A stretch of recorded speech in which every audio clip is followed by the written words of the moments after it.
जय भारत। मी Amreen Khan, Aurangabad UCN TV नेटवर्कमध्ये आपले स्वागत। आता एक नजर आजच्या ठळक घडामोडींवरती।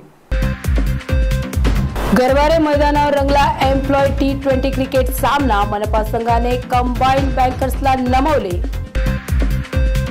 शहराला लाभले नवीन पोलीस आयुक्त। प्रवीण पवारांनी स्वीकारला शहराच्या नवीन पोलीस आयुक्त पदाचा पदभार। आषाढी एकादशी निमित्त पंढरपूर यात्रेसाठी राज्य परिवहन महामंडळाच्या वतीने वारकऱ्यांकरिता विशेष बस सेवा। जायकवाडी धरणाचे 5 ते 6 ड्रोन कॅमेऱ्याच्या माध्यमातून चित्रीकरण। जायकवाडी पाटबंधारे विभागाच्या सुरक्षेचा प्रश्न ऐरणीवर। नवीन मतदार नाव नोंदणी करिता घरोघरी जाऊन सर्वे होणार असल्याबाबत उपजिल्हाधिकाऱ्यांनी दिली माहिती।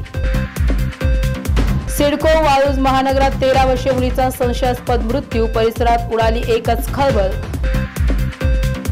वाळूज परिसरातील NRV चौकात क्षुल्लक कारणावरून वाहतूक पोलीस व वाहन चालकाच्या शिवीगाळ व मारहाणीचा व्हिडिओ सोशल मीडियावर प्रचंड व्हायरल।